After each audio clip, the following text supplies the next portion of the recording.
এই গরু মাংসকে যেভাবে খাই সেভাবে মজা লাগে। কালাবোনা, চড়ার ডাল, আলু দিয়ে রান্না করলে যেভাবে রান্না করি না কেন, তো আমি একটা মাংসগুলো ভালোভাবে ধুয়ে এখানে পেঁয়াজ বাটা, আদা বাটা, রসুন বাটা, ধনিয়ার গুঁড়ো, হলুদের গুঁড়ো, জিরের গুঁড়ো, তারপর গোলমরিচের গুঁড়ো, তারপর গরম মশলার গুঁড়ো, তারপর শুকনা মরিচের গুঁড়ো স্বাদ মতো, তারপর হচ্ছে স্বাদ মতো লবণ, তারপর দিচ্ছি টক দই। আমাদের চট্টগ্রামের মানুষ আবার গরু মাংস বেশি পছন্দ করে। আমার সাথে কে কে একমত কমেন্ট করে জানাবেন। তারপর দিয়ে দিলাম সয়াবিন তেল, তারপর দিচ্ছি সরিষার তেল, 2 ধরনের তেল দিয়েছি, মানে একদম দারুণ দারুণ সেরকম করে রান্না করব।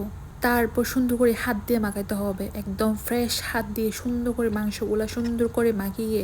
এভাবে যখন মাছ হাজিরা কোরবানির সময় মাংস রান্না করে তখন সেটার স্বাদের কোনো তুলনা হয় না। এখন আমি এক ডাকনাতে এটা মাংসটা ভালোভাবে কষিয়ে নিয়েছি। তারপর এখানে দিয়ে দিব আলু, চনার ডাল, কারণ দুইটাই সেদ্ধ হতে সেম সময় লাগবে, তাই আমি দুইটাই একসাথে ইউজ করছি। তারপর এখানে আমি ডাকনা দিয়ে আবার এটাকে কষিয়ে নিব। তারপর উল্টে আবার কয়েকটা কাঁচামরিচ দিয়ে দিলাম। মাংসটা কিন্তু অলমোস্ট সেদ্ধ হয়ে আসছে, চনার ডালটা একটু সেদ্ধ হতে হবে। তার মধ্যে আমি এখন পানি দিয়ে এটাকে পরিমাণ মতো পানি দিয়ে, যতটুকু পরিমাণ দরকার ততটুকু পানি দিয়ে এটাকে রান্না করে নিলাম। কি সুন্দর কালার, মাশাআল্লাহ মাশাআল্লাহ। তারপর দিয়ে দিলাম ধনিয়া পাতা। তারপর এখন যেহেতু সেটা রাত্রে রান্না করেছিলাম, রাত্রে আমি খাই নাই, দিনের বেলা আমি ভাতের সাথে এই চনার ডাল আর মাংস দিয়ে তারপরে হচ্ছে একটু সালাদ বানিয়েছি, তারপর নিয়েছি 1 পিস লেবু।